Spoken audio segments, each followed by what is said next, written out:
What's going on, everybody? Welcome to Clash of the Podcast, episode 26. We are getting ready to go live here. Thank you for joining us. A lot of people enjoyed last week's episode. We are hyped. We are happy for it. You are joined by myself, Conrad Cushman, the host of Everything Pro Wrestling, and to my immediate, well, my right, your left, probably. Or no, your right, my left. Yeah. Something like that. Listen, it doesn't matter. You are talking to the man who called the boxing prediction heard around the world. The man who has now launched his own clothing line apparel. We'll be talking about that momentarily. Sir. We are talking about Sean Hubbard, the founder, the CEO, the creative booker over at Hubbard Wrestling Weekly. What's going on, Sean? Thank you, brother. That's a very. I'm humbled by that introduction. I know you mess with me a little bit, but I also know you mean that. So thank you very much. I certainly appreciate it, bro. You know how it is. Just trying to make a man blush on the podcast. But listen, stay tuned. Stick around. We're about to hit that intro, and we got a lot to talk about.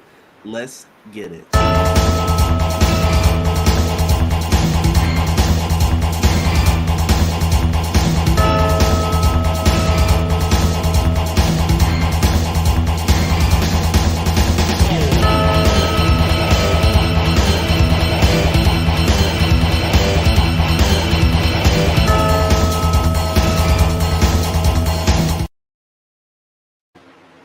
All right, everybody. You're not in the Matrix. You're in a good zone. The color scheme just fit, and I felt like putting it in here. All right? Love the first Matrix. Great movie. We won't talk about the rest of them. Well, I thought the other ones were good, too. I like the Matrix series. I haven't seen the latest one. Yeah, they weren't bad. Let me see here. We got some shout-outs to do, man. We have some people in here early. Doug, the first one, saying, "Hey, yo. What's good, Doug? What's good?" Joel also in the house saying, "Let's do this." What up, J.A.? What up, though? Hashtag Bald Nation, show respect. I got you, bro. My man, Sir Quills in the house as well. What is good, Quills? He said, EPW Clash of the Podcast, episode 26. Let's do this. Sean, I was talking to Quills earlier, and he loved last week. He was in tears over your Kenny Omega lines. I should have clipped that. That's one we should definitely put up for the shorts or the TikTok or something. Loved it. Loved it. Casey Briggs also in the chat here. CJ supports buying seats and sitting up on strangers at the movies with no buffer. Listen, bro, I don't know who bought tickets next to you in the empty movie theater. I can't help you with that. I was never down with the whole you got to pick your seats thing anyway. I always think that's kind of weird. Random CJ facts. Guys, don't believe any slander Casey Briggs brings to the chat. I sue for slander. I'm not Tony Khan. I will sue you for slander. Wow. Call me the snowman if you want to. Yeah, you'll find out real quick. I'll be walking around like Jeezy. All right? Let's go. XGW in the house was good. McKinney in the house. He said, yo, I'm here to talk wrestling and let y'all know that I like big butts and I cannot lie. Yes. I love Sir Mix-a-Lot. That's a classic. Yo, Sean, what was the first rap you ever learned how to that you learned the words to? Like the whole song? The whole song, More Money, More Problems. The whole song, More Money, More Problems. You were in there with them shiny suits? Hey. I always wanted them back in the day. I can't front like it wasn't true. The song McKinney's bringing up, though, was definitely one of the first ones where I knew the words to it, like forward and backward. It took me a lot not to just sing it right there. Did I take the red pill or the blue one? I love it. Eric Douglas, what's going on, E? He said, imagine if Chris is about to win, then Enzo Amore. Yo, Enzo. Wow. He Rochambeau's Ricky to win, and Enzo announces that he is his new manager. Man, he's making some bold Dynamite predictions already. There you go. I love the shout. I got you. What up, Sick? What up? Hey, Sick says shout out to Big Butts as well. Nothing wrong with that. Matt Lopez says good evening. M. Leezy for Sheezy. What's the vibrations, bro? What's the vibrations? Right? My Hoopty by Sir Mix-a-Lot drops. Making me feel old. Kyra, Sean, what's going on, man? I'm rocking with y'all heavy. And Sean, congrats on the launch of your merch, bro. Much respect. Quills, I appreciate that, man. Thank you very much. That means a lot, bro. Yo, and I think that's the perfect. We're gonna start shilling, bro. Like, let them know, Sean. Yeah, man, I'm really excited about. The launch of my clothing line. Got some Clash stuff that's out right now. I created a Clash shirt, created a Hubbard Wrestling Weekly couple of shirts. Please check out the link that's right underneath my name. I truly believe you guys are going to enjoy it. I put a lot of work in, collaborating with Conrad on the Clash design. So listen, guys, I know times are hard, not asking you to spend all your bread, but if you have a moment, you have a couple extra dollars, go buy a shirt, buy a mug, buy something, show love. The most important thing I want to reiterate, the most important thing, and I say this humbly, is you listening to the show and coming to check us out at the show. That's the number one thing. But if you have a couple extra dollars laying around, go get a shirt. Appreciate y'all very much. Thanks for the love y'all showed me on my video yesterday. Things are starting to move in the right direction. Conrad, I thank you. I know you don't like all the accolades, but thank you for everything you've done. And God bless you guys, man. Y'all know I don't play around about that. God bless y'all, man. Thank you so much. Much love. And people are dropping their first rap songs in here as well. Six says, first song I ever memorized was actually Rapper's Delight. Yeah, that was a tough one. People would look at me and my brother crazy every time we spat the sick bars. McKinney says, someone motivate me to watch Raw tonight. McKinney, I wish I could motivate you to watch Raw tonight, but I can't. Sean might be able to. We'll talk some booking here in a minute. Maybe. Casey said, ain't gonna hurt nobody. I love that. If I had a belt nearby, I'd do my favorite part. I wouldn't do that just yet. Talk your ish. For real. Must be Monday. Here we go. Don't start this. Maybe I went a little too crazy. Yeah, Eric, you can't be just busting out Enzo like that. We saw what happened to Ring of Honor. Congrats, Hub. Love to my people succeeding. Love to see my people succeeding. Bro. Oh, and I wanted one more quick note about the shirts. I want y'all to know that y'all opinion matters. I have created, myself and Conrad have created I'm gonna do a creative pause to let you think for less than 30 seconds, 10 seconds. 10, 9, 8, 7, 6, 5, 4, 3, 2, 1. That sounds like a good idea. You know what that means. T-shirt is now up for sale. Let's get it. It's up there. So you guys got a lot to get in. Listen, I'll say this about the T-shirt stuff, and this is me shilling on behalf of Sean. Sean put a lot of work into this, but not only just that, it's a great way to support people versus you give us your money. What do you think we're going to do with it? I've never done anything wrong with the money. I promise you. It always goes either back into the stuff that we buy for the show or it's went to whatever place I'm donating the money to. 100% of the time, every time. And this is our hobby right now. Like, this is what we do for fun. This ain't for a living. So anything you do is really supporting us, and you rocking the shirt is a great way to give back, and we know that you gave back. And do we get the full portion of it? No, we get a piece of it. No. But it's a great way to show support. And then when someone sees you rocking it, just tell them, hey, come rock with these dudes, man. They're really cool. You should check it out. Word of mouth is the best way because you guys are smart wrestling fans in the chat. We may not always agree on every single thing, but you're smart wrestling fans. And when another wrestling fan speaks to you and they're like, oh, what's a cool podcast you listen to? I know you may listen to some of the big ones, but I got a cool, like, independent one you should check out. Boom. Right here. I want to piggyback off of that, too. I think it's very important to touch on what Conrad just touched on. We're going to get into our normal swag in about 10, 15 seconds, but, you know, people like McKinney, people like Positively E, people like Sick With It, like, there are people who disagree with me, like, all the time, but I love it, man.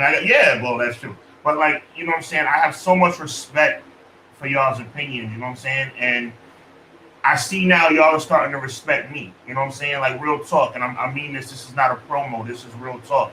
I see y'all respecting me, and I respect y'all. You know what I'm saying? And it just means a whole lot. You know what I'm saying? So keep it coming. Don't agree just to agree. Throw out your opinions. Be bold with it. And let's continue having a lot of fun. This has been so much fun, and I look forward to it continuing. By the way, since we're at 26 weeks times 2 makes 52. We're at the halfway point of the year. A year of podcast. Amazing. Matt Lopez says breaking news: Raw tonight. Rhodes versus Gable. Chad got to do the job again. And the Profits versus Solo and Jimmy. I appreciate you. I appreciate you, but it's like, does anybody not notice that these updates? ML, not about you, bro. You're just doing an amazing service to the show. Raw freaking sucks, man. I mean, like, let's call a spade a spade. Raw sucks. Good Lord. Wow. Let's see here. McKinney said bold prediction: Roman beats the living hell out of Corbin for talking about that 2019 win over him to set an example to Cody. I can see that. Maybe he makes him eat dog food. Why are companies so scared to bring him in? I think Enzo he's a great talker. I think Enzo will be great as a manager versus a wrestler. Is that fair? That's fair. I think that's what it is with Enzo. I don't think anyone's scared of him for sure. But Quill says, you know what that means, shirts. That's what's up. WWE, take notes.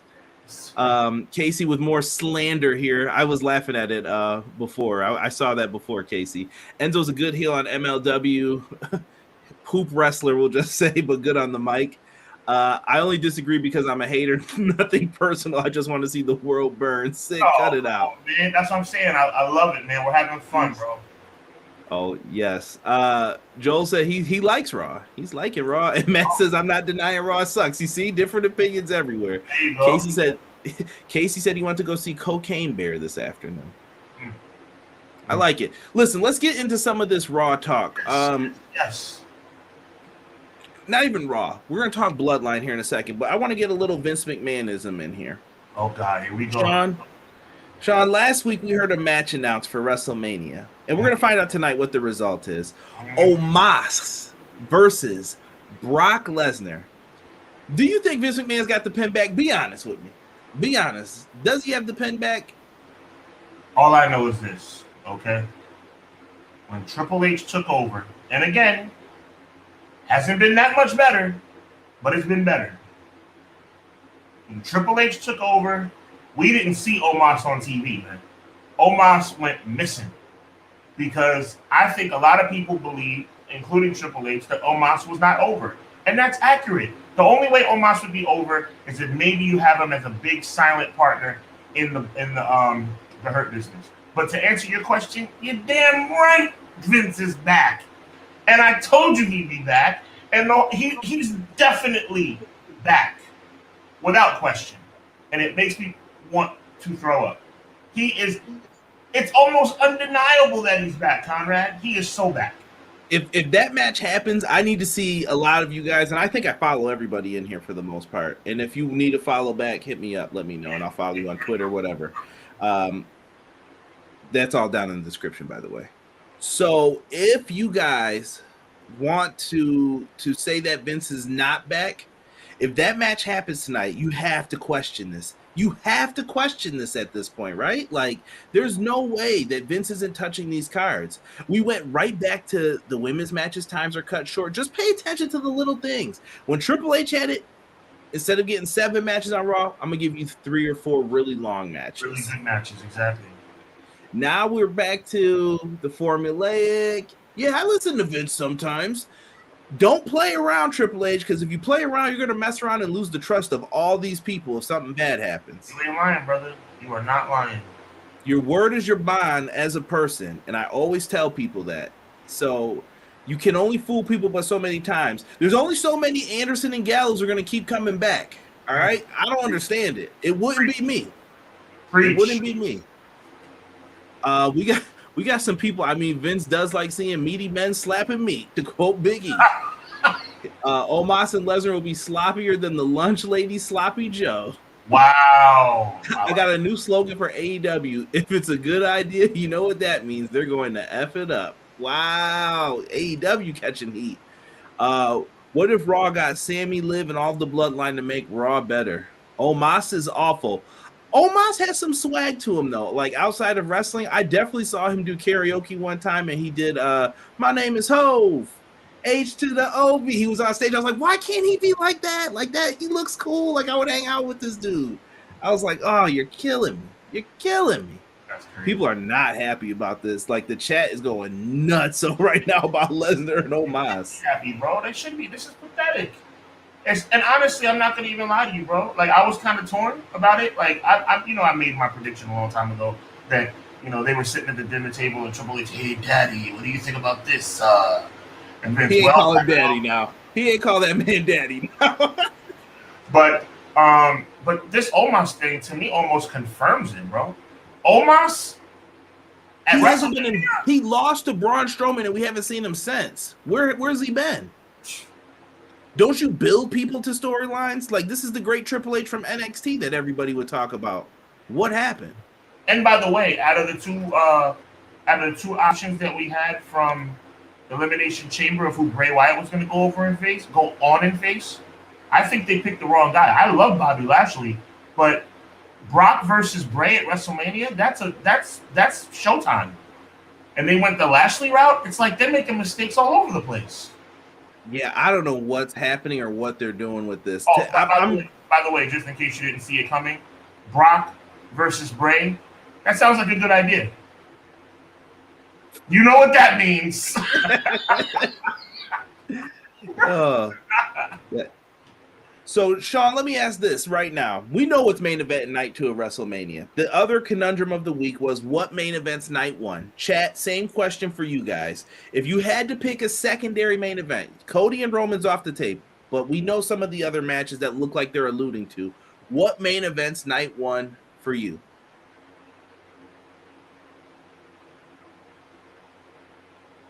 Probably. I've got my choice.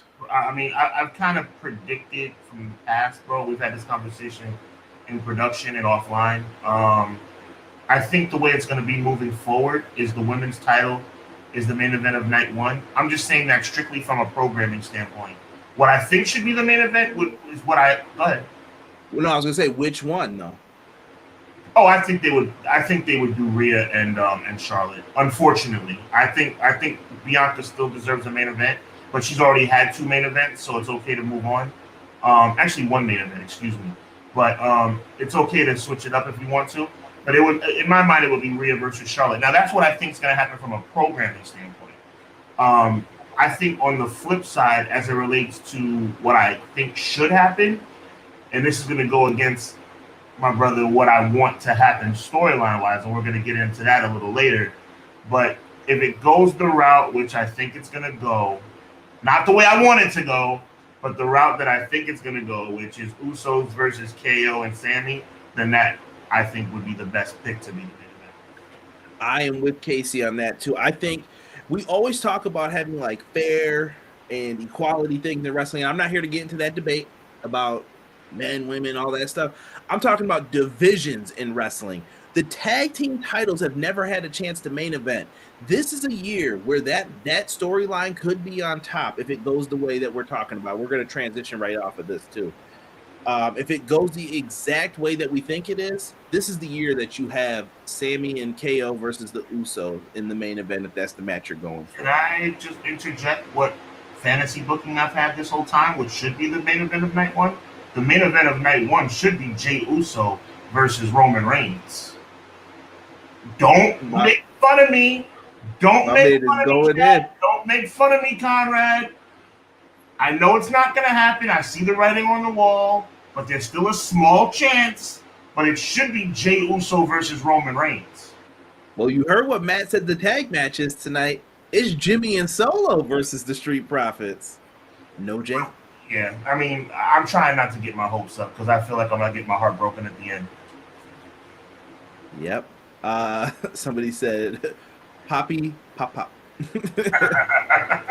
Listen. It's going to be interesting to see what they end up doing. I've heard that the Rhea and Charlotte match is being politicked. I don't know amongst who or who wants it to happen, but I heard that is being said. I think you give it to Sammy just off the principle of you were the most over. Like, you kind of earned this. That's a fact. That's just me. But let's get into some of this this bloodline talk here with the Usos. I don't want to talk about the bloodline. Well, Jey Uso. That situation. It's all listen. At this point, I don't know what to write when I'm doing the description because I'm like, are we talking bloodline? Are we talking Usos? Is it Sammy, KO? It's all connected, and these are all the good things that WWE has, and it's like coming off of this storyline. Man, Conrad, they have kept the door open a smidge as it relates to my fantasy storyline of Jey turning on Roman Reigns. They've kept the door. I thought the door would either be kicked open or slammed closed at Elimination Chamber, and yet they have decided to keep the door open at a crack. So I still have a small chance of my fantasy booking coming true, but it looks to me like the way it's going to play out is what you predicted, so I'm going to give you credit. I think that it's going to be a situation where at the very end, maybe 2 or 3 weeks out from WrestleMania, because they have to give at least 2 weeks to build up the match, that Jay's going to kick Sami Zayn in the face. Then they're going to beat up Sami Zayn. KO's going to save him. KO's going to give a nod of approval, and that's going to symbolically, seal the fate of it being a tag team title match. Chat. For the love of it, that all that is righteous and holy on this earth, I just want to ask you guys a question, and I've never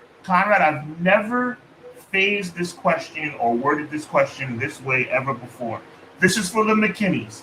This is for the MLs. This is for the Caseys. This is for the Sickwitits. This is for the Quills. This is for the DHVs. What would be a better WrestleMania match? Sammy and KO versus the Usos, or Jey Uso versus Roman Reigns? Please, and for you too, Conrad, please just tell me which one you would choose.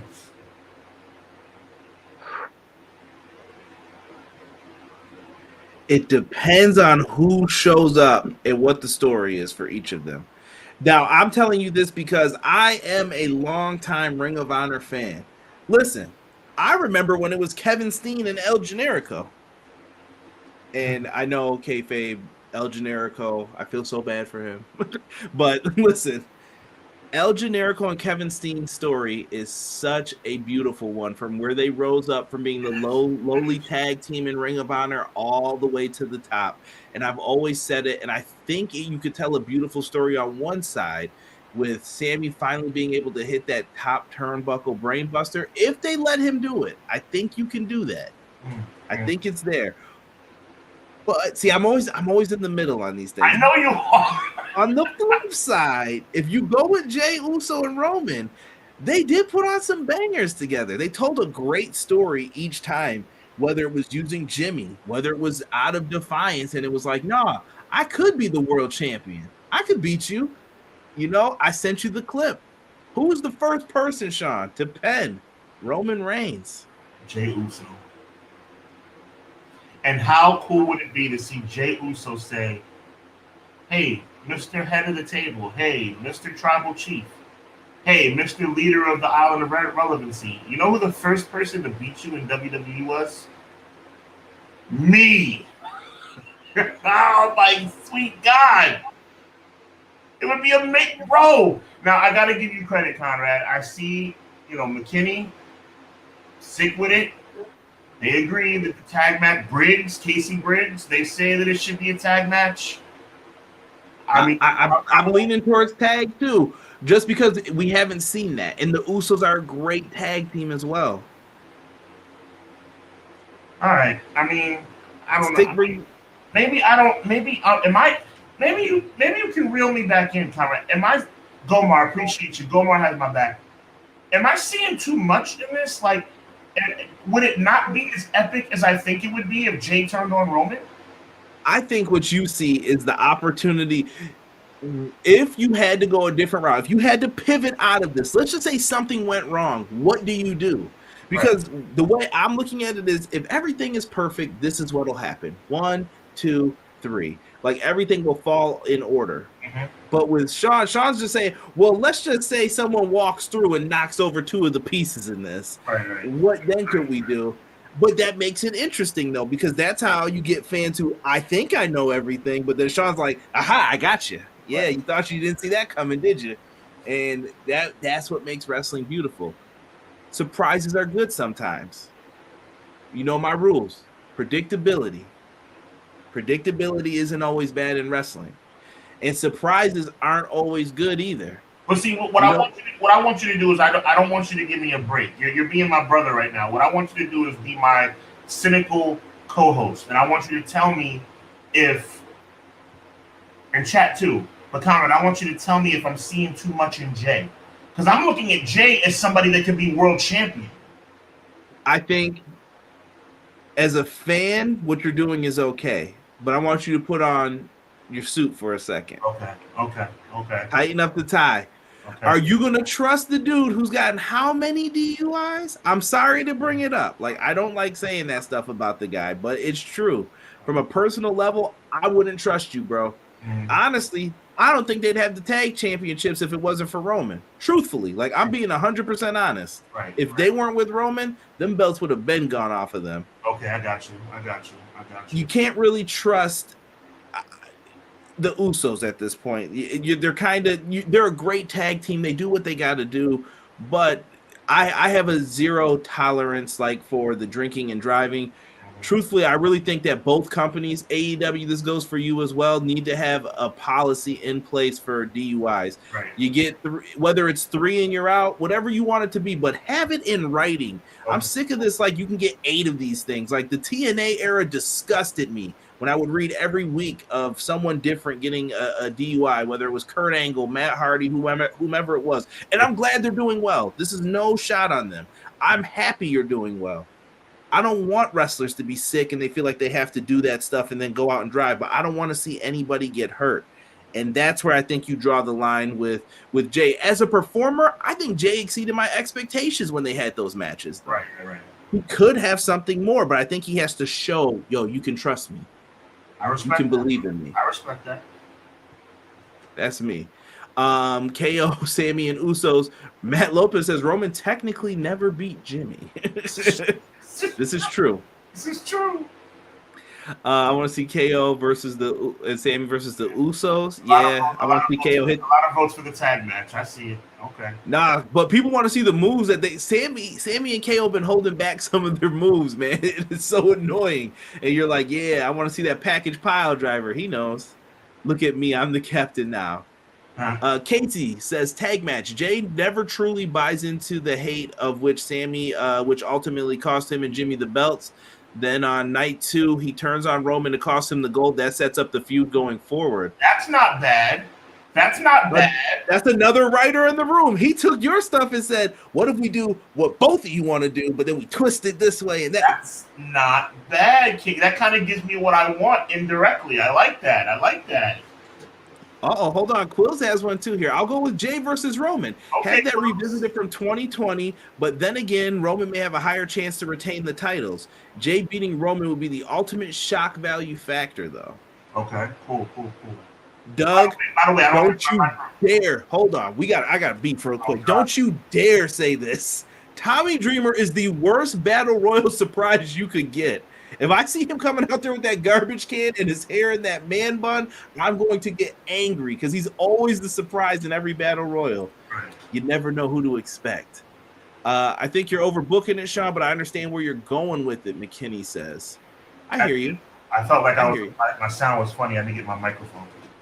No, you're good, bro. You're good. Shout out to McKinney. What did McKinney say? I think you're overbooking it, Sean, but I understand. All right, respect, bro. Respect. Right? I'm just here to say bleep you if you make that decision as an adult. What? What's up, Rob? Mad random. The Usos truth. Oh, I think he's talking about drinking and driving. I got you. I got you. No doubt. Yeah, see, when there's so many messages, I get lost in the sauce a little bit. I apologize. The Usos, truth be told, should have dropped the tag titles to the Street Profits back at this past SummerSlam just for my personal sake. You said bad surprises. Yo, All right. I love this example. Good surprise.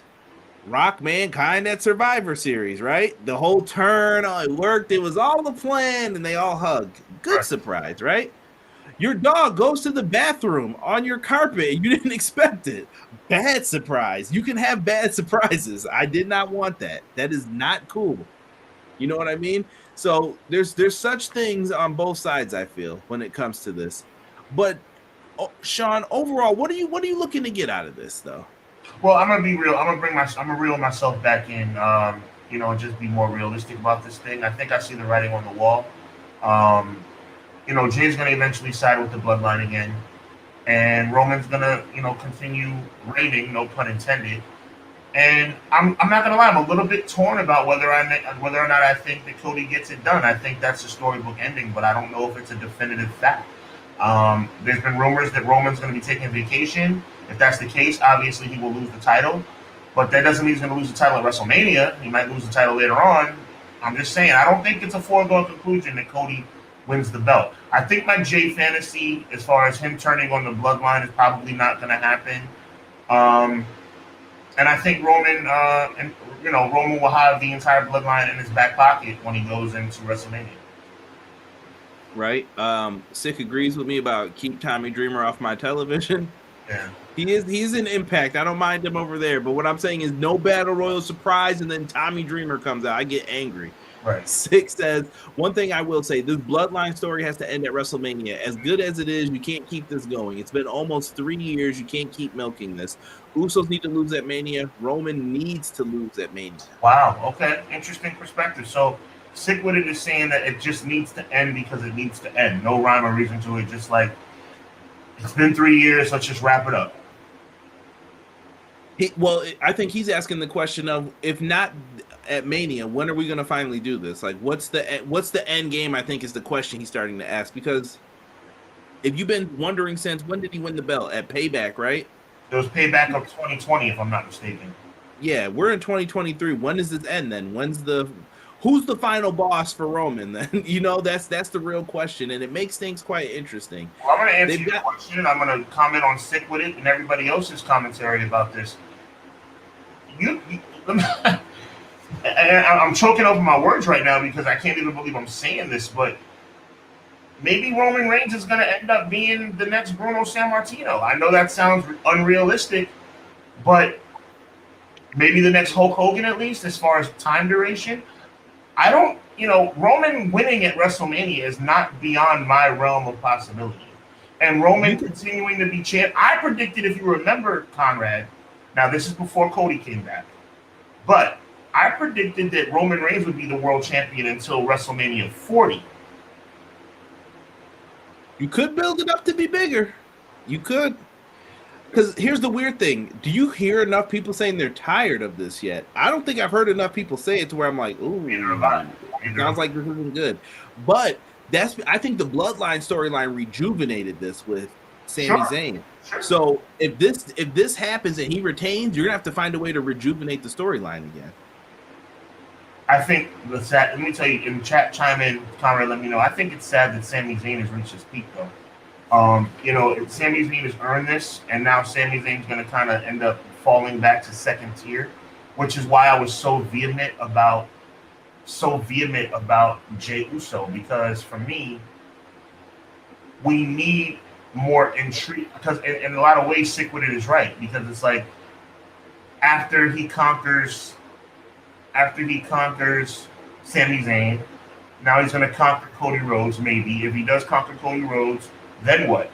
If Jey was waiting in the wings, that would add more intrigue, to use your word. You know what I'm trying to say? So it's like, I don't know, because after it goes back to the same, like, if the Sami thing didn't happen, I think people would be sick of this. But Sami kept it going. So if you're going to have Roman keep it, then I think in your head, as a booker, you have to think, well, what's going to be the next thing that makes people stay with this, interested in this? I feel like you stay with the Mafia movie, and that's going to be up to Paul Heyman to decide, right? Yeah, that's a good point. I think if they're really going to do this Backlash pay-per-view, I think Cody loses it at Mania to get Roman to 1K days, then drops it at Backlash. Thank goodness it's not WrestleMania Backlash this year. For my old school guys, me and Conrad were probably in like the 8th, 7th grade, whatever it was. Everybody thought Rock WrestleMania 2000. Everybody thought that was The Rock's night. The Rock lost and won it at Backlash. So it's not something that is inconceivable, McKinney. Not a bad idea. It's all good. BJ, what up, Beach? He says he was running late, but he's going to leave us some comments. Those are always good. Helps the video and the algorithm. And if you guys haven't, hit that like button for us as well. Yes, I got to get this episode together. Cody's the man to do it at this point. It has to be him for so many reasons. I think for business reasons, it's got to be Cody too. Like business reasons. Yes.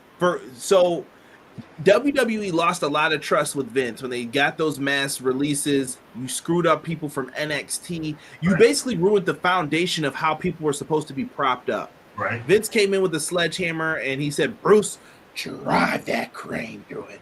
Drive the wrecking ball through that NXT crap. And Bruce did it. And I don't know. Once again, I always feel like people are lying to us about that stuff because I'm like, I don't think Sean would be booking this stuff this bad. You know what I mean? I've seen what Sean can do, and I don't think he would do this that badly. But he also needs people who can perform. So Vince set them back. They started bringing people into NXT. You would have a few indie people, but not as many as we were getting. And it became really like, ugh, what are we doing here? But Vince always has went through the phase, give me the best indie wrestler. Then he'll be like, no, I want the best football player who didn't make it, and I'll make him a star. Vince will find whatever way to do that. But I just don't trust it. So where am I going with this Cody Rhodes thing? They were finally able to land someone from AEW. Okay, and it was an executive. Even better. Tony's crumbling then. That's what it looks like. That's the story they're going to paint. WWE paints stories. Remember this. Vince McMahon, Ted Turner. Ted Turner's an evil bad man and has a lot more money than me. He's hurting the small business owners around here.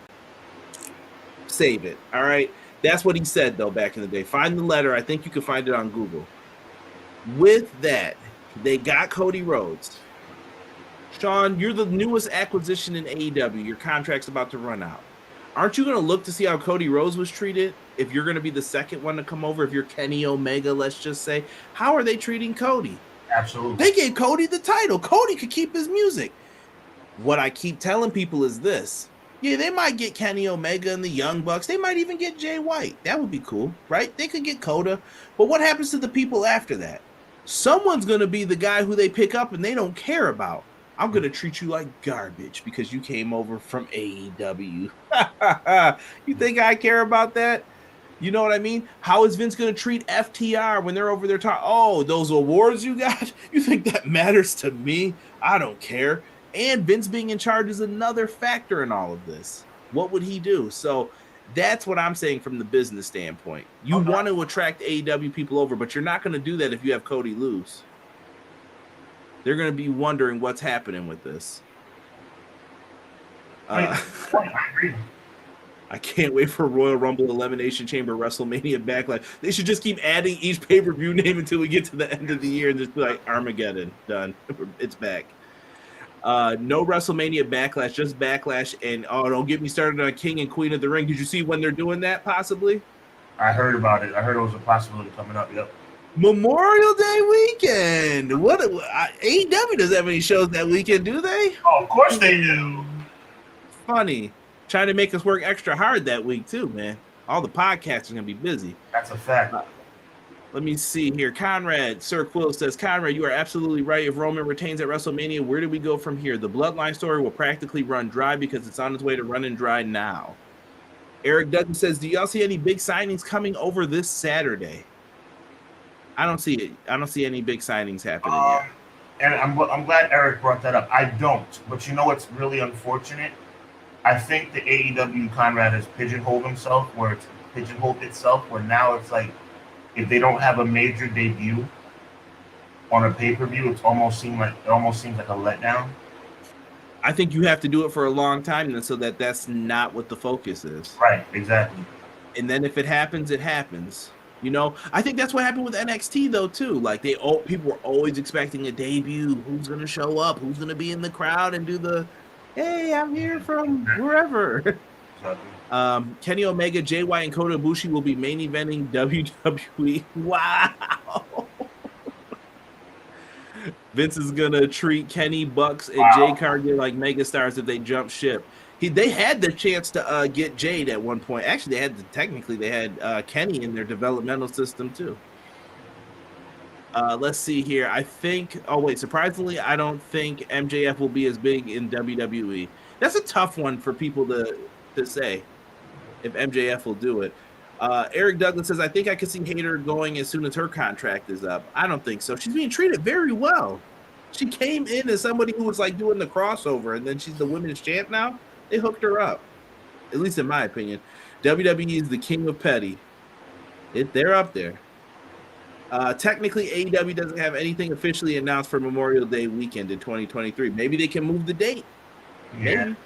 I think that Douglas brings up a good point, and I mean, I hope it's wrong because I hope she doesn't jump ship. But we have to get into a position as a wrestling community and not allowing WWE to continue feeling like the major leagues. They are the major leagues. We talked about this, but AEW, it's imperative that AEW keeps their stars, because if you don't keep your stars, you're making it seem like you're the minor leagues. And not only keep your stars, but you need to make overtures toward WWE stars. Because we need to change the narrative that AEW is the minor leagues. No. AEW is not Impact, and I say that respectfully. AEW is not Impact. AEW is not Ring of Honor, respectfully. AEW is a player. And they need to start conducting their business and handling their business as such. Yeah, there's a lot of issues that come along with that too. I could keep this going for a long time. I could keep it going, mentioning how you treat people in backstage situations and how that affects many other things. But we'll save it because we are going to get into some AEW talk here at the end of the show. We're going to be talking a little Revolution with some preview and predictions for that coming up. Let me see here. Keep in mind, Hayter's not the real champion. Thunder Rosa is. Nah. As Casey said, Thunder Rosa can piss, and I mean this wholeheartedly all the way off. Casey's done with Thunder Rosa, it sounds like. If he goes to WWE, Kenny Omega is going to be the opening match on Capital Punishment versus the Repo Man. I like Repo Man's theme, for the record. What do you guys think of TK adding more time to Omega's contract? You think that's a worry? You think Kenny might hold resentment because of that? And how does Punk fit into this? Oh, he brought it up. I guess we got to answer this. Talk about it, man. Talk about it. All right, listen. I don't think there's anything wrong with adding the time to the contract. Sean, if you paid me for 3 years and then I got hurt for a year or a year and a half, you going to want half that money back, I would assume, right? Let's say it was a year and a half. I would. Yeah, so you're going to be like, no, you working for the rest of that year and a half. All right, I got you. And the contract just gets extended on the timeout being hurt. I don't think that's a problem because that's a W. I think all sports will do stuff like that if they have the option to. Cool. I mean, in football and stuff, you can't because it's a game regulated. But in wrestling, you can always get your time back. I don't think that's a worry. But here, I told people this. Sean, I'm going to present you with the same question that I was giving Derek on Wednesday, because that's when we found out all this stuff after we recorded last week. Check that out in the archives. Would you be upset if you went in, and I want you to, we're going to play a game. We're going to play a game. We're going to do, I'll be a wrestler, and you're going to be Tony Khan, and you give me your response. Okay. It's the elite. We'd like to come in. So we were thinking as EVPs, we don't want you to bring CM Punk back. And if you bring CM Punk back, we're going to go to the WWE. They offered us more money than you're paying us. And unless you come with a really great counteroffer, we're out of here. What do? I bring back the Young Bucks and the Elite without question, without hesitation, without a moment. So you're busting out the pocketbook, or you're saying no CM Punk? What are you saying? I'm saying that the money is negotiable, but the CM Punk thing's not a problem. CM Punk can stay where he's at. Gone? Gone. Fair. Now, you think it would hurt them really bad? Do I think losing CM Punk would hurt them bad? No, I'm saying you think losing the Elite would hurt AEW very badly. Because I think that they're the heart and soul of the organization. They're the guts of the organization. You know what I'm saying? So I think it would hurt. I think it hurt when they lost Cody. You know what I'm trying to say? So I think losing the entire Elite would be massively detrimental to the company. So if CM Punk is a determining factor, CM Punk can stay where he's at. Okay. And let's flip it real quick. Sure. CM Punk comes in. Yo, listen, Sean, we've been doing some great stuff here. I can't work with Adam Hangman Page. I can't work with these guys. They're not going to listen to me. I'm a top star. And as you can see, I've brought you a lot of ratings and merchandise. But continue looking at my face. Yeah. And I'm telling you, I bring in a lot of the top merch around here. And I don't want to work with them. So can you promise me that I won't have to work with them and, keep me around? No. So Punk's gone in your mind over the Elite. I will be, number one, I'm not going to cuss because I respect our show. And number two, I'm not going to cuss because I don't like to cuss. I will be darned if I sit up here and let CM Punk, as unprofessional as he's been, whether provoked or not, I admit that, as unprofessional as he's been, to dictate to me that he wants me to let go of 5 of my top guys just for him, you must be out your mind. I'm going to let go of the Bucks, Adam Page, and Kenny Omega for you? You better come on board and work well with others and be a grown man, or you can go somewhere else. And yes, CM Punk is good for ratings. He is. He's one of. Listen, it feels like going to sound like I'm talking out of both sides of my mouth. CM Punk really is one of the best in the world. But you are not going to sit up here and do a 4-for-1. I need you to let go of Adam Page. I need you to let go of the Young Bucks, and I need you to let go of Kenny Omega so I can come back. Okay, right. No. Have you lost your mind? Does Punk sweeten the deal if he says, I'll get you FTR back too? Because their contracts are up in April. No, it doesn't sweeten the deal. I am not getting rid of the Young Bucks, and I am not getting rid of Kenny Omega, and I am not getting rid of Adam Page for that reason. Now, keep in mind what I just said, bro. I said for that reason. You are not going to strong-arm me. That's where Tony Khan needs to grow up. Well, that's what I said in the first one, though. They strong-armed you, too. Yeah. And you're going to think I'm kind of reneging on what I'm saying.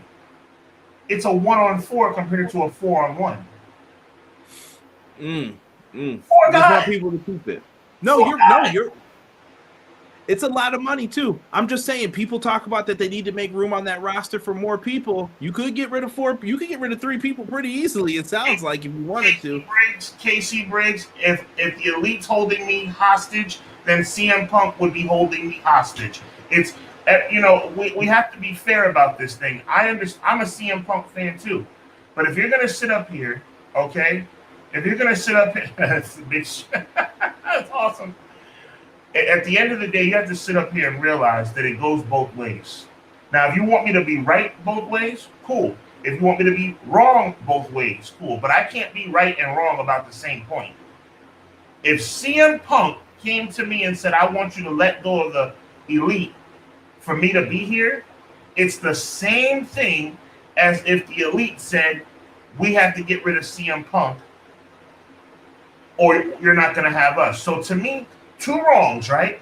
If CM Punk said it, he'd be wrong. If the Bucks, Omega, and Page said it, they would be wrong. So then it comes down to numbers, okay? They're both wrong. So now it comes down to numbers.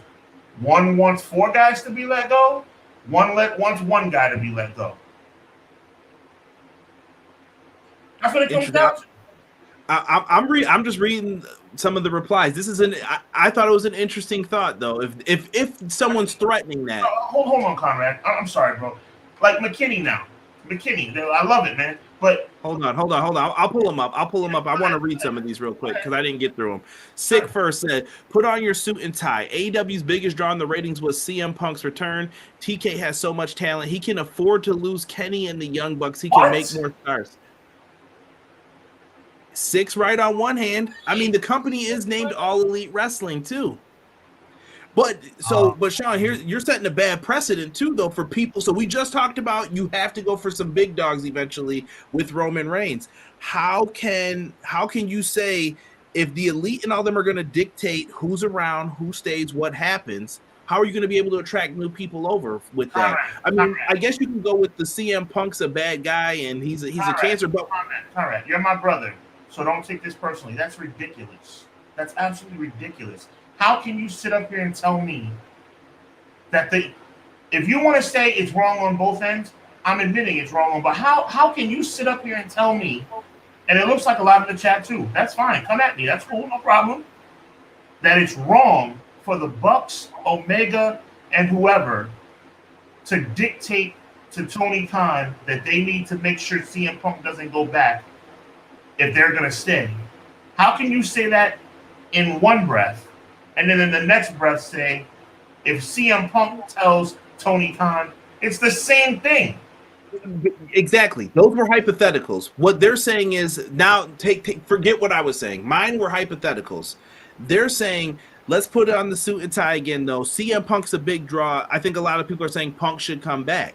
What I'm saying is, what happens if people start making threats about leaving? Is that on the table? Is that something that's possible?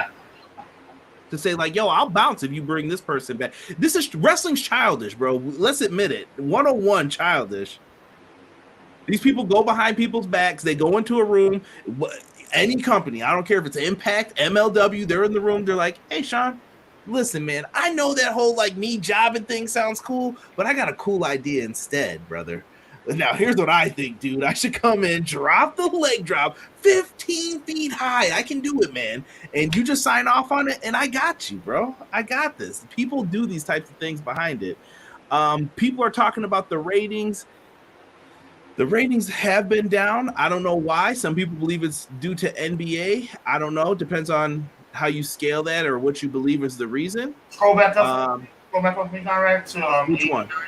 That is 100% fact. That comment right there. But it's the same thing both ways.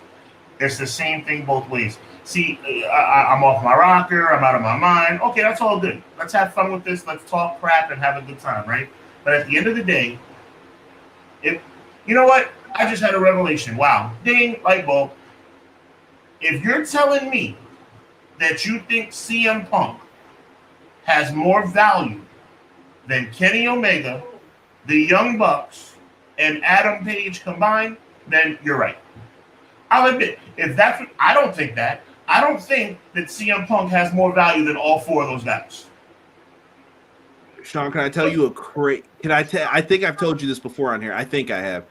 I don't like to mention the ratings, but I will tell you this. The Elite generally lose a huge chunk of the ratings when they wrestle. I don't know why. Maybe it's the placement.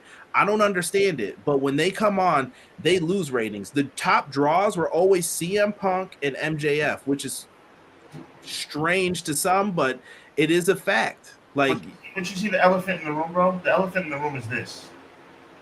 Whatever the chat thinks, whatever you think, we can agree to disagree. But you know what we should all agree on? The fact that Tony Khan, that any one of them, the Bucks, Adam Page, Kenny Omega, CM Punk, the fact that we think that we're having a conversation right now, that any one of those guys would be comfortable enough to go to the owner of the company and say, hey, you can have me only if you let these people go. That's the problem. See, CM Punk may be a problem, but he's not the problem. The Elite may be a problem, but they're not the problem. Tony Khan is the problem. Tony Khan's management. Well, time out though. I'm so as a person who's been in management, I can't control what your foolishness is going to do. I can only control the outcome of the foolishness. Conrad, I'm gonna cut you off right there. I know you as a man, not just as a wrestling journalist. If one of your employees came to you and said, I don't get along with that guy, either you let him go or you let me go, what would you say? Have a good day. That's the whole point. Tony Khan's managerial skills is the biggest problem here. What I'm saying is, though, I can't promise you if you're like, yo, me and this person don't get along. I can't promise you you're not going to get jawed in the break room. I can't promise you that. You might get rocked one day messing around in there with this person.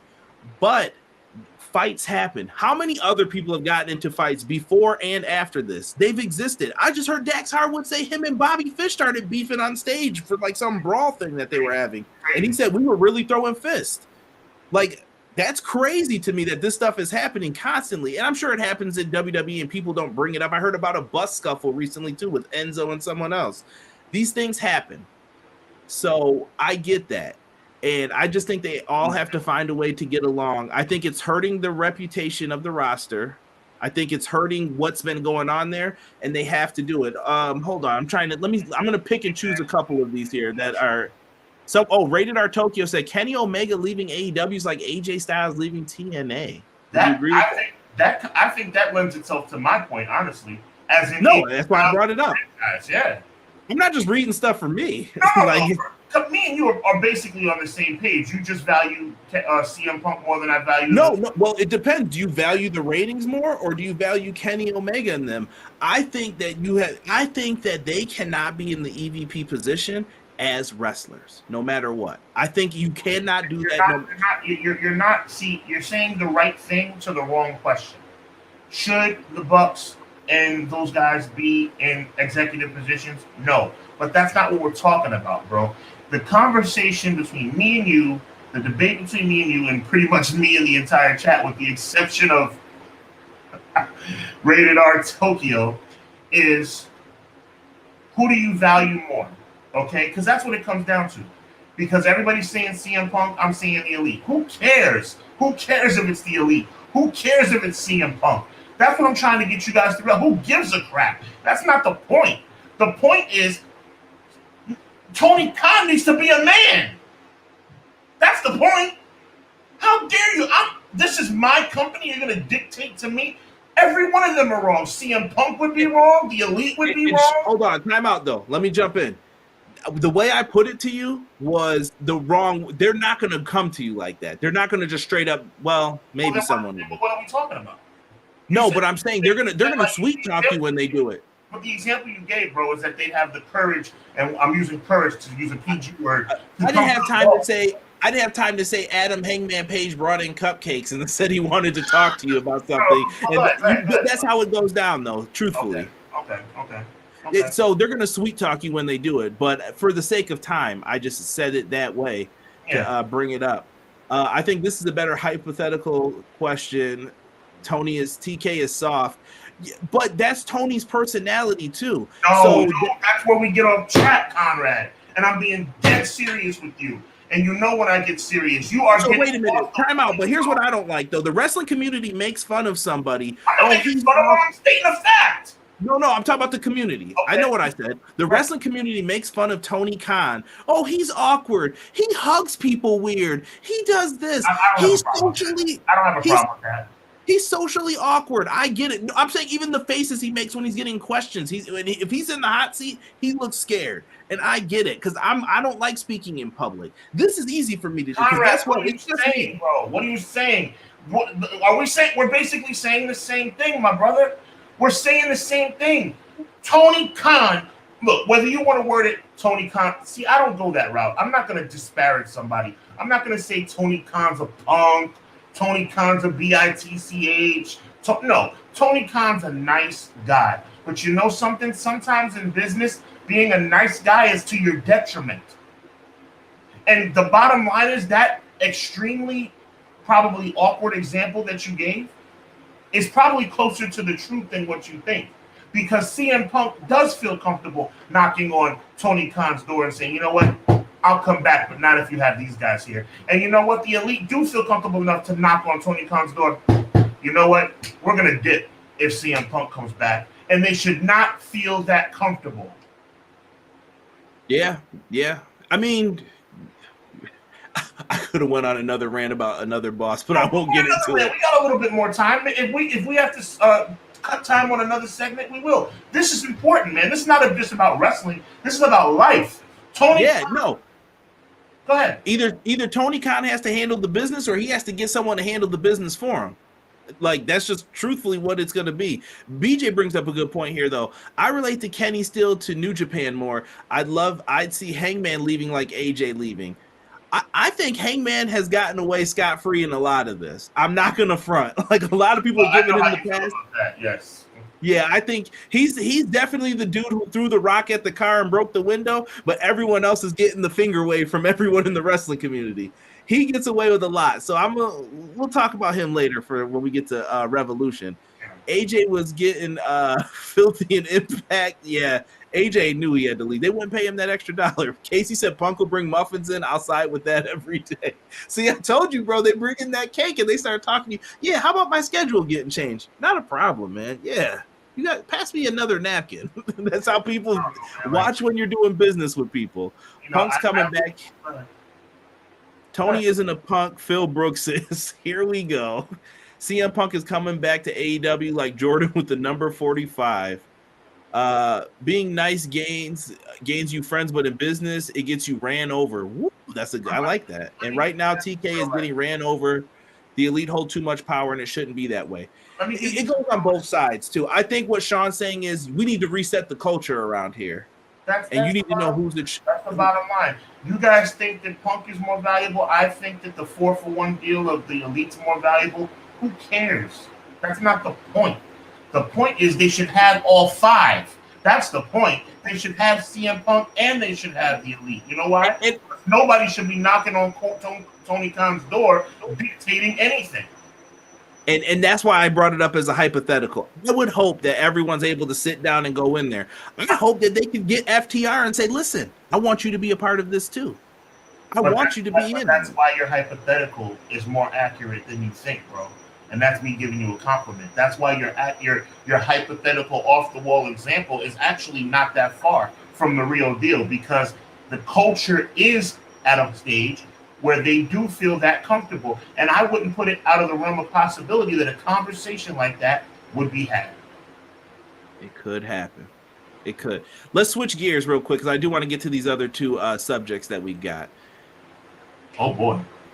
Money. My girl, Mercedes Mone, the IWGP Women's Champion. She's doing big things right now.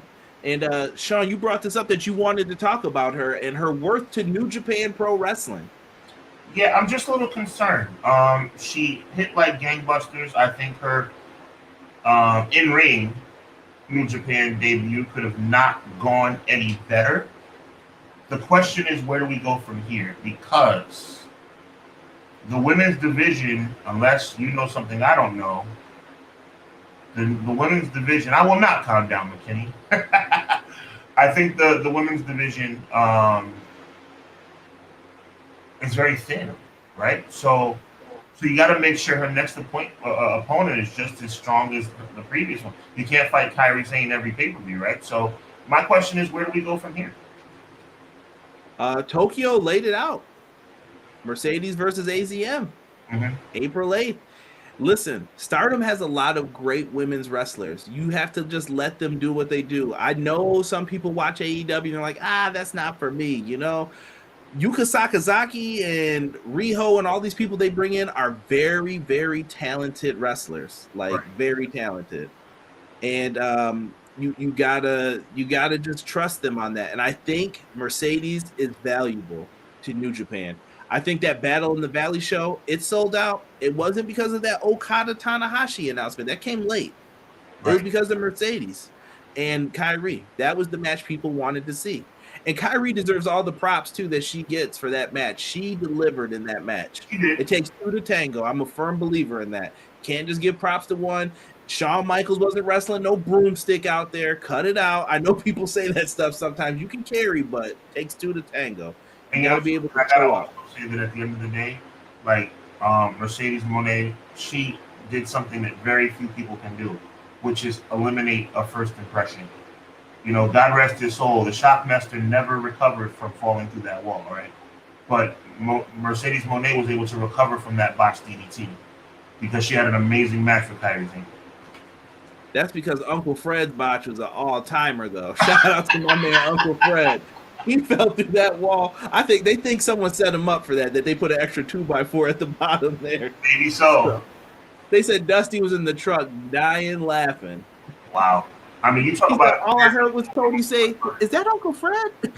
Little Cody Rhodes. Oh, that's great, man. Yeah, but a botched DDT, that doesn't mean nothing, though. You know what I mean? I wasn't thinking about that. It was the moment. I'm going to remember she came out with the Crisscross song. She came out with the, like, Statue of Liberty, like, gear on, and she made her statement known that she's coming for that title at their biggest show in Japan. Like, that's fire. I got to give you credit, too, because that Crisscross remix is, every time I listen to it, it gets better. See? You know, the intern likes that song. That's how I knew. See, I always watch, when you watch wrestling, you got to watch it with different people because it tells you something different each time. And kids are one of the best people when you're watching wrestling to see what they like, because they'll watch something. I'm like, why are you into that? My son was like, "Yo, play the Money song again." I was like, "What?" Nice. So it's just something different, man. McKinney says Monet gets a few wins under her belt and wrestles for the AEW Women's Championship at Forbidden Door. Checks off the bucket list and goes back to WWE. She could. She's only got a short-term deal. This is smart on her behalf. She doesn't want to sign anything long-term. What'd you say? I said not bad. Not bad. No, not at all. It's definitely a smart move if she wants to go back to the E. To the Tango, tell that to Brett and Tom McGee. Tom McGee was a legend that night. They thought Tom McGee was about to main event WrestleMania after he wrestled Brett. McGee did good in that match, though. I went and saw that match. Mercedes will work Forbidden Door too. What do you think? Do you agree with that prediction? I think that's a tremendous prediction. I actually hope it comes true. If so, I could see her even being the one to go up against like Jade or somebody. Well, Jade, you don't want her to get squashed by Jade either, right? No, but who says you have to do that? Money. Exactly. Talk about carrying a broomstick. Rollins versus Paul will surprise both of you, and I can't wait. I'm not going to be surprised by it. I think it's going to be a tremendous matchup because Seth Rollins is that type of performer, and I think Logan Paul can deliver on that level. Logan Paul is a good wrestler, but Logan Paul doesn't deserve a WrestleMania match. That's why I'm at with it. Ask his brother. I'll make sure you check that out on Sean's YouTube channel as well. I got to show when it was right there. It was like a layup. I had to take it. No doubt. You lost, too. I told the world you lose. 90% of the people complaining about the botched DDT are the same people that are mad she left WWE. That's a fact. That's probably true. I mean, she botched the DDT, but like I said, she made up for it because she and Kyrie put on a show. Who knows if Mercedes Mone will have any credible opponents, let alone challengers. For the two people who I heard they have lined up for her next, she's going to have some really good matches coming for you guys. Trust me. Just stick around for it. And I say stick around for that women's championship, too. Even after she doesn't have it, you're going to get some really good matches. Let's see what Six says here, and then we'll move on into our final segment here. Y'all really think she'll go back to WWE? What else is there for her to accomplish? Maybe WWE offers like a way for her to continue getting those roles if she still wants to get into the Hollywood stuff. Right. I don't know. What do you think of her going back to the E? Is there something there? WWE, the only purpose would be because she wants to diversify her portfolio. Other than that, she needs to stay where she's at or go to AEW. Right. Doug saying y'all flipped the script from previous weeks. On what circumstance, Doug? Yeah, what are we talking about? I need more context. Omega will join Maximum Male Models in WWE. Come on now. Wow. Come on now. Kyra, did you watch the Jake Paul fight? I only saw that fight. I did not see the whole show though. It was something else. It came down to that split decision. Jake Paul is on his way to WWE. He needs to because his boxing career is over. I think they could be a tag team in WWE if they wanted to. If he doesn't want to box anymore. I think so too. Well, he definitely. I said that last night. Check out the podcast. He probably wants to come back, but people like him who are novices, who are just these YouTube sensations that people don't really respect, he's a good fighter, but he needed to be undefeated, and now he's no longer undefeated. So we can see where he goes from here. For sure. Money. Oh, y'all flipped the script. Oh, on Logan Paul. No, Doug, you're missing. Sean nailed it basically with Logan Paul. It's Logan Paul is great. But why is Ricochet and Chad Gable sitting on the sidelines? Chad Gable's the one who does the jobs for you every week. Exactly. You can't just keep letting people leapfrog people onto the greatest show of the year. It's not fair, man. But then again, life's not fair.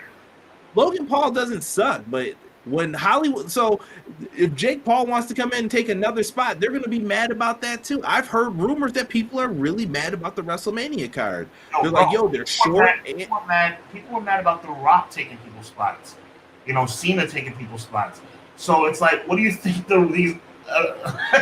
Go back to WrestleMania 29. You remember John Morrison was mad Melina wasn't on the card with him because Melina got her spot taken by Trish. He snubbed Trish in the ring. He was with Snooki, excuse me. I almost called her real name. He was with Snooki and he was like, yeah, there it is. And then when Trish tried to come over and celebrate, he kind of turned his back and was just like, I'm focused over here. You're doing what I got to do. You're 100% right, Conrad. For his unique draw that normally people don't watch, but he's got over 1 million subs. Like, are they coming over? You know, you don't think he's that big of a draw? I think he's a big draw, but I think he's a gimmicky big draw, if that makes any sense. Okay, interesting. Let's get into this. Let's talk a little Revolution. MJF, Bryan Danielson, the headline for this show. These are all the matches. We'll go through one by one and just discuss what we have so far for the card. I really don't want them to add anything more than maybe some buy-in matches at this point. I think the card is good. Okay. For what we have.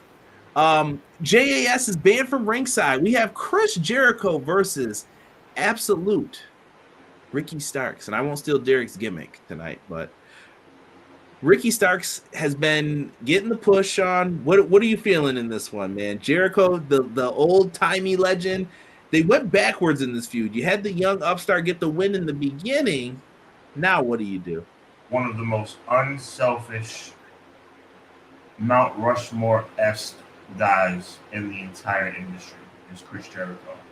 And that lack of selfishness is the reason why he will once again put over Ricky Starks, because he wants to see the business progress. And I think it's amazing what's going to happen. I think Ricky Starks gets the biggest win of his career on Sunday. Wow. Do you think this feud ends, though, or is it going to continue? That's been our concern on Wednesdays. Like, we're like, is this going to bleed over again? Like, Jericho's feuds have had this horrible transition. And what up, Juggernaut? See you in the chat, bro. They've had this horrible transition of, okay, I'm feuding with Eddie Kingston. Okay, Eddie Kingston and the BCC are fighting me. Okay, I'm fighting BCC, and it feels like it's never ended. He just keeps going and going and going, and people are stuck in these long feuds with Jericho. Is Ricky up for the same thing, or do you think this is one and done? Like they do this pay-per-view? I don't think it's one. I think it should be one and done, but I think it'll kind of linger a little bit. You know, that's just kind of AEW style. I'm with you, bro. I definitely agree with that. Totally. Like, I think it's gonna linger, and I don't want it to, though. I'm like, let's give Ricky the win and keep it moving here. It would be good if they had to do that. Doug said it for Derek. Ricky Spanish. I'm rocking with Ricky Starks for this match. McKinney says he's a spectacle at every other pay-per-view. Oh, he's talking about Logan Paul. Keep it moving here. Let's talk about the tag titles. I know Sean was smiling on Wednesday. I couldn't believe it. Absolutely. I stepped out the room, right? I was like, oh, Phoenix is still in there. I'm like, we got a minute before this ends. I came back downstairs to see Trent Beretta going over the top rope, and all I heard was, "It's my world." And I was like, no, I can't stop living TNA 04. Start giving that man some respect, man. One of the legends that gets no respect is Jeff Jarrett. So you've got Jeff Jarrett and Jay Lethal, the Acclaimed, and the winners of the Casino Tag Team Battle Royale. I'm curious to know who this is going to be versus the Guns in a 4-way tag title match. Number one, who do you want to see as the fourth team? Who tops this off nicely? FTR in a dream world, but could happen. I mean, maybe the Young Bucks. Maybe they go be double champions. They're going to be pulling double duty because they're in the next match we're going to talk about. Oh, that's right. That wouldn't make any sense then. So probably FTR. Okay. All right. And then who do you have winning this then? Oh, the Acclaimed.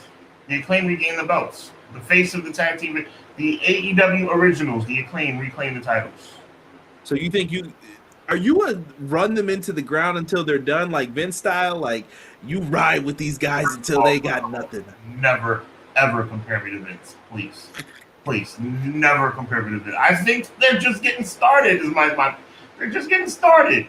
No, but I'm saying, are you saying ride this all the way until like the very end with them, or are you saying, because I thought it was cool that they took the titles off of them while they were still kind of hot. It's like, okay, the fans want this. Like they hate the Guns, they love the Acclaim. Yeah, I mean, I think you're good either way you go. If you decide to not put the belts on them right now, they're still red hot, like you said. And if you put the belts on them right now, I think the fans go crazy either way. Because if you put FTR in here, you might be splitting their reaction a little bit. Which is why it's not a foregone conclusion. I think the Acclaim wins, but I see something in the chat right now that has me very intrigued. Whose comment do you need me to pull up? Eric Douglas. Jungle Hook. I mean, Jive doesn't have a match yet on the show. Because I'm not gonna lie. As much as I like the Acclaim, I like Jungle Hook too. Yeah, I don't think they're a team though. I thought Jungle Boy did declare that he was going after singles gold this year. Yeah, he's like, I've done the tag team thing before. Looks at the booking sheet and realizes he's going to be tag team champion. All right, I'm in. All right, it's all good. Starks gets the win for the feud. All right, I'm in. That's a t-shirt. When Starks gets to win, this feud needs to end immediately, somebody said. I can't wait for the positive social media reaction when Jeff Jarrett wins the AEW tag title. Matt Lopez, don't you dare put that curse on us. Jeff Jarrett walking around. You know Jeff Jarrett's an executive too. Those same things we said before apply to him. Oh, it's ridiculous. I like Jeff Jarrett from a historical standpoint, but it's ridiculous. He's like, if I'm doing them live shows, I'm going over, baby. I need my belt with me now when I go to these shows. All right, I'm in. I'm in, Tony. Say less, buddy. Say less. So you're rocking with the Acclaim no matter what. I'm rocking with the Acclaim no matter what. If Jungle Hook comes out, I'll change my pick. But they haven't been announced yet. All right. I don't know if I said it before, but I'm going to go with you with Ricky on this one. And you know what? I'm going to be bold, and I'm going to say right now the Guns retain. But don't take my word for that. I might change my pick on Wednesday. Okay. I got to see what happens. Let's talk this Trios titles. Some say the Trios titles have made AEW's tag division a little weak. I don't know. We'll have to see how Sean feels. But we have the Elite holding all the gold. Kenny Omega, I need my video game. Stop playing with me. Get that game out. I need a release date. And it's the Elite versus the House of Black. Now, the House of Black has been, like, stuck up for, like, yo, dog, they've been treating these dudes really bad. Yes, they have. And they need to do them better. So, what do you do in this situation, Sean? I think it's a shame what's happening to the House of Black, and I think it continues. I think they're going to lose. I'm not saying I'm happy about it, but I think the Elite retain. I'm so happy. We have our first disagreement. Okay. I do not think House of Black is losing. So here's what I think's got to start happening at this point. Christian's back from his injury. I think you could do a segment with him and Jungle Boy. I think you saved that for Double or Nothing. You could hold off on that. There's some time. But look at this situation the same way. I'm going to pull this picture back up one more time.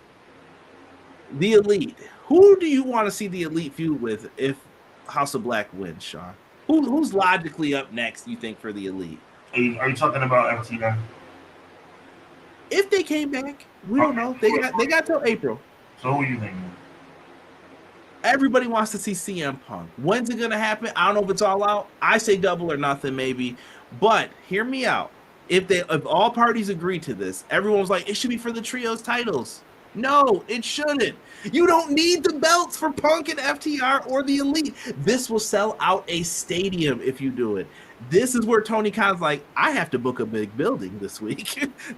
I'm telling you. Tony, do you want to do the match? Yeah, it works. It's going to work. They'll be like, yeah, I'll buy tickets to this instantly. I will look to go. If it was in my area, I'd be like, yeah, I'd like to go see that match. That's a good matchup to see. And I think and House of Black will have championships. They'll be able to be used. I think it works better. That's just me.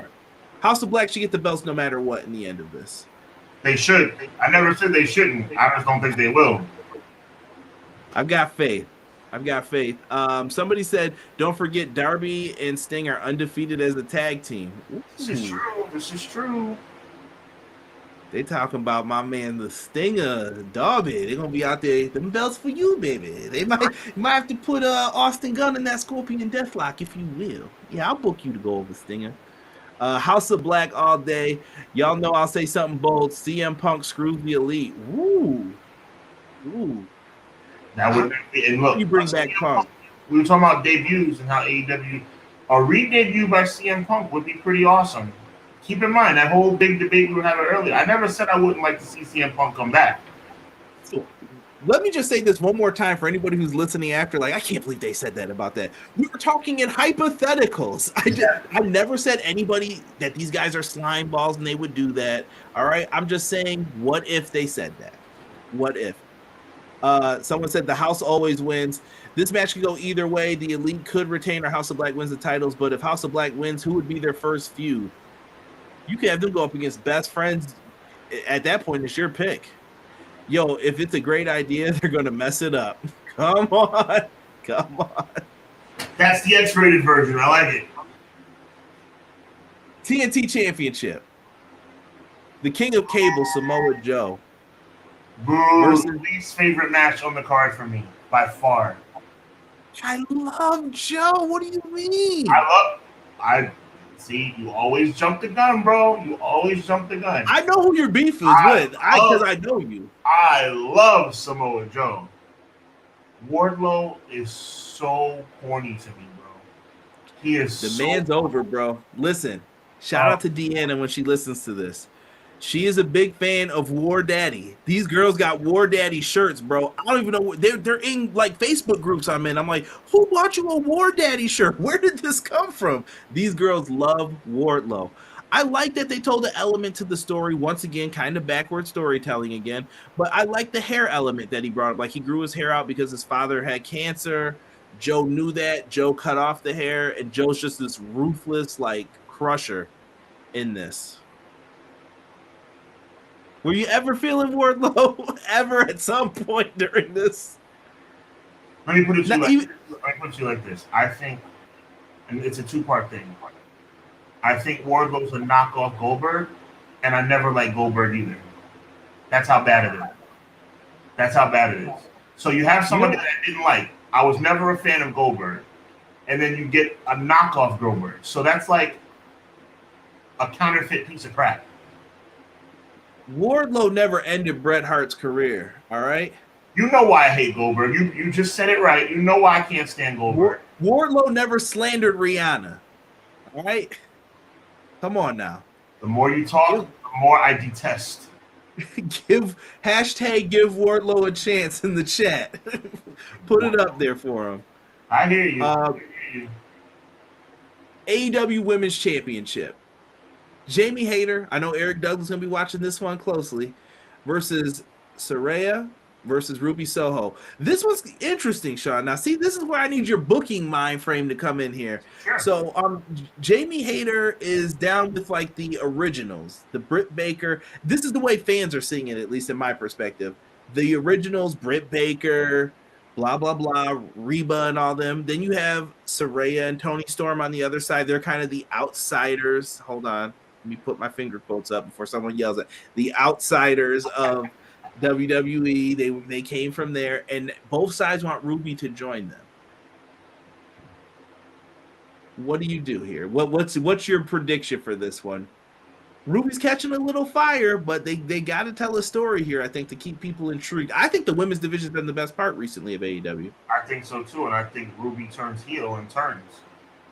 So you're saying she sides with Saraya? 100%. By giving her the belt, or they lose and then she turns? She loses, and then she turns. Interesting. I think this is leading to a women's blood and guts match. I think they're going to finally get themselves the War Game style match. I mean, I hear you. Look, I don't think it's going to go that far. I think Ruby Soho needs this. I think she's been, like you said, catching a little fire lately, but I think it will really elevate her career if she would join with the quote-unquote, like you said, outsiders. And I think that's a perfect fit because Ruby Soho is a WWE person. So Okay. Oh, we didn't even give our predictions for Wardlow and Joe. I got Wardlow going over. You can't, Joe? Yeah, without question. Wardlow, Joe reigns over ROH like Godzilla. Even if I thought Wardlow was going to win, I would never say Wardlow. Somebody said they want House of Black and Malachi become world champion. Malachi, I think, is better than being in the trios, but got to work your way up. War Daddy will call Joe Daddy. Peace. I think Wardlow will get his revenge on Samoa Joe, win back the title. I agree with Hub. Wardlow ain't it, Chief. I'm going with Ruby Soho in this match to be the oddball. Okay. This triple threat, I'm not sure. I don't want Jamie to lose yet, but storyline wise, Saraya. But I wouldn't be mad if Ruby wins. I'm gonna take Jamie Hayter. I'm going with Sean. We're gonna say Jamie Hayter gets the dub here. Yes, Texas Death Match. John Moxley, Adam Hangman Page. There probably will be blood in this one if I had to bet money. Oh, you're rubbing your head. You got beef with this match? I mean, it's like there's the same record being played over and over and over again. Man. Like, is this Texas Death Match supposed to be the culmination of the feud? Like, how many rematches? How many? Like, it's ridiculous. It's so like repetitive, bro. That's the problem with AEW. They need to stop doing that, man. You don't run like you were saying with the Acclaim, even though I don't think it's gotten that far yet. You don't run things into the ground until you get sick of it. But I am not intrigued by this match. I think they have an issue when you're in the upper mid card. Who are you supposed to feud with? You know what I mean? Like, it's hard when you're I always equate it to like when you're Chris Benoit, Chris Jericho, Eddie Guerrero in WWE in like the 2000s, like early 2000s, the Attitude Era time period. They were always at upper mid card. So what do you do with them? Like, this is the stupid crap that gets them in trouble, because as much as I like AEW and I want to see them win, you have Kenny Omega, one of the best wrestlers in the world, in a 6-man team, right? And then you have somebody like Malachi Black in a 6-man team. It's like, that's a match right there. Kenny Omega against, it's like, why are we? I don't know, man. Doug says AEW stop bleeding is a la stop smiling. Stop bleeding every week. Just stop. They can't help themselves. Have you seen Raquel Rodriguez? What a goofball. I'm not going to get started again. She's such a goof. Matt Lopez says, hey, man, I think should win, and then John should take his vacation. They could do that if they wanted to. I think they're going to give Hangman the win. I'm not feeling it, but I think Hangman gets the win in a bloody battle. And Mox is going to put him over. I think at certain points, Sean, I think we get tired of people too. And I feel like Moxley's been in a lot of it. I'm not saying I'm tired of him, but I feel like other people are feeling like they are, if that makes sense. I mean, Moxley, it's starting to get to that point. I have a lot of respect and appreciation for John Moxley as a wrestler, but it is kind of true, man. It's like, you got to switch it up, man. Someone said, if you want to shock me, double knockout, both guys go away until all out. But it goes back to what we were saying, even with Jericho. I think those breaks used to really help Jericho stay fresh. Sure it did. Take some time off. Listen, I know people won't like it. I'm going to quote Jim Cornette here. How can I miss you if you'll never go away? It's the truth. If you're always around, how can someone miss you? Yeah, no doubt. That's a good point. So I'm taking Hangman. You said, who were you rocking with in this one? I'm taking Hangman as well. We're pretty much on the same page. Next up, a 60-minute Iron Man match between MJF and Bryan Danielson. I'm sure it's going to be a heck of a wrestling match. I don't know, how do you feel about Iron Man matches? I mean, we can go back in the history of some of the great ones. The first one I ever remember hearing about was Ricky the Dragon Steamboat and Rick Rude.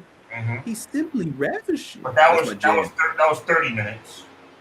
30 minutes, but that was the first time I learned what the rules were, like what that Iron Man match was. But Brett and Sean, it was the first one where it was like, this is the main event. This is what we're doing. And I heard a great argument by, I'm going to give props out to Solomonster. I was listening to him yesterday, and he said that he thinks that match would have been better if they never said it was an Iron Man match, if they just did the match straight up. The way the match played out with there only being one fall, I agree with that. That's a very good point. Yeah, because you were waiting for all this stuff to happen, but it never did. And Rock and Hunter was a different story. That ended 6-5, but the way HBK and Brett ended with 1-0 in overtime, it could have just been a regular match. Yeah. So in this one, what are you expecting out of this match, and who do you think wins here? I'm expecting a classic. I think that MJF can go. I think that I know that Daniel Bryan can go. I mean, obviously their stamina is going to be tested. It's very, very scary to do an Iron Man match because it's so easy to be boring. But I think these guys have the capabilities to make it interesting. I don't think it should be a Shawn Michaels Brett situation. There should definitely be multiple falls in this match. I think that would be beneficial for both guys and beneficial for the fans. I think Daniel Bryan should win, but I think MJF does win, unfortunately. I think that they're going to go with MJF as well. That's why I predicted Hangman. I think Hangman might be next on his list. He might be his next challenger for Double or Nothing, I could see. Yeah. Have two of the young upstarts go against each other. But I thought it was really cool that we got to see Danielson get all these matches in. Yeah, and who knows? Maybe we'll see him in the G1. I want Danielson to be able to go in at Forbidden Door and just pick somebody from New Japan that he wants to wrestle, and let him put on the clinic that he wants to with them. That's where I see things going from here. And I think MJF's going to surprise a lot of people with how good of a wrestler he is. Yeah, I think so too. I think he's gotten a little stale, but not stale enough for I'd be bad that he's still champion. I think Daniel Bryan deserves it, but I think Bryan Danielson deserves it, but I think MJF retains. Right? Matt Lopez comes in and says, Conrad, I'm pulling for, even though it won't happen, I'm still pulling for Bryan Danielson. Quills comes in and says, Bryan Danielson all the way. Danielson is going to take MJF to the school and put that boy in detention. Bryan Danielson, new AEW world champion. It's overdue for him. I agree it's overdue. I hope that's what happens. I just don't think it will. I don't either. MJF 3-2 wins, but passes out right at the 0 for the climax win.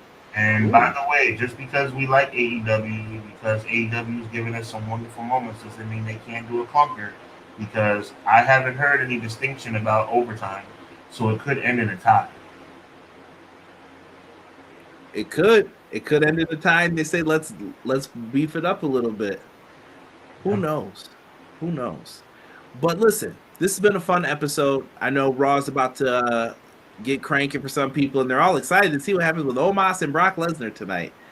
But Sean, we're gonna be on Wednesday for the go home show for Dynamite. We're also going to be on for Revolution for the pay-per-view. Make sure you are here on Sunday, March 5th. After that late show goes off the air, because it's going to be late, because that last match is 60 minutes. I'm sure they're still going to add Jungle Boy and Christian and some other things to the card. We'll see what happens with it, though. We'll be on trying to do a review. If you guys need something to put you to sleep, or you need something to keep your attention to stay up a little bit more, come on in. Matt Lopez is usually giving us the 411 of what's happening in the media call. Sean, I'm going to give you this time to plug your stuff, because Sean's got that great t-shirt store that's up. He's also got some boxing reviews that's up. Put yourself over, Sean. I appreciate that, Conrad. First of all, thanks everybody for being here tonight. Conrad, thank you as well as always. Like I said earlier, man, appreciate all the support for our show. I appreciate the love. If you haven't subscribed to Hubbard Wrestling Weekly on YouTube, please do so. I know a couple of people have come over. Thank you guys for that. I certainly appreciate it. Yeah, the merch is out, man. These are only 2 of the shirts that are out, but we have about 7 shirts that are ready for distribution, including that classic. That sounds like a good idea. You know what that means shirt is now ready to go. The Hub Wrestling Weekly NWO style shirt is out. And make sure you go to that Everything Pro Wrestling store as well. But, check out the Hubbard Wrestling Weekly store. The website is tpublic/t-shirts/Hub Wrestling Weekly. It's right here in the description. And, just show some love, man. You know what I'm saying? Like I said, the number one thing is y'all listening and interacting on the show. That'll never change. But like I said, we have a couple of extra pennies in your pocket. Go buy a shirt, show some love. And we appreciate it, man. You know what I'm saying? And always remember, God is good all the time. All the time, God is good. Appreciate you guys, man. Conrad, appreciate you, bro. Appreciate you as well. Thank you guys for listening to episode 26. We will be back next week live at 6:05 for episode 27 to talk pro wrestling. Make sure you keep it locked with us here at Clash of the Podcast.